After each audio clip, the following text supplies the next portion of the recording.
আসসালামু আলাইকুম আরহামতুল্লাহ। আজকে জান্নাত লাভে ও জাহান্নামের মুক্তির দোয়া নিয়ে কথা বলবো। আল্লাহ তাআলা মানুষকে তার ইবাদতের জন্য সৃষ্টি করেছেন। যারা সঠিক উপায়ে তার হুকুম আহকাম অথবা ফরজগুলো পালন করবে, তাদের সব নফল ইবাদতের মাধ্যমে তাদের মর্যাদা বেড়ে যাবে। আল্লাহ তাআলা মুমিন বান্দাকে জাহান্নামের আযাব থেকে মুক্তির জন্য রহমত বর্ষিত করবেন। হাদিসে পাকে প্রিয় নবী সাল্লাল্লাহু আলাইহি ওয়াসাল্লাম এমন একটি ছোট্ট আমল ও দুয়ার কথা বলেছেন, যে দোয়া নিয়মিত আমলে জাহান্নামের আগুন থেকে মুক্তি মিলবে।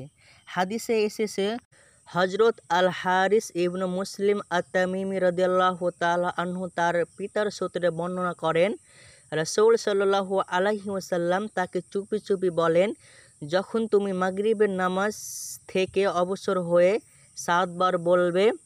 দোয়াটি বলছি, আল্লাহুম্মা আজিরনি মিনান নার, আল্লাহুম্মা আজিরনি মিনান নার, আল্লাহুম্মা আজিরনি মিনান নার। এর অর্থ হচ্ছে, হে আল্লাহ, আমাকে জাহান্নামের আগুন থেকে রক্ষা করো।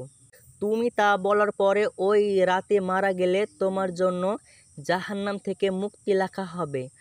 আর যখন তুমি ফজরের নামাজ শেষ করবে তখনও অনুরূপ বলবে। অতএব তুমি যদি ওই দিনে মারা যাও, তাহলে তোমার জন্য জাহান্নাম থেকে মুক্তি লেখা হবে। আবু দাউদ।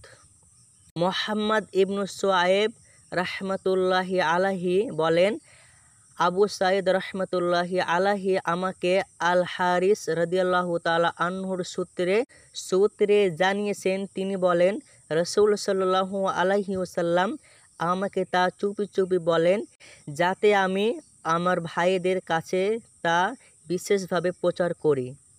সুতরাং মুসলিম উম্মতের উচিত ফজর ও মাগরিবের নামাজের পর এই দোয়াটি 7 বার পড়া।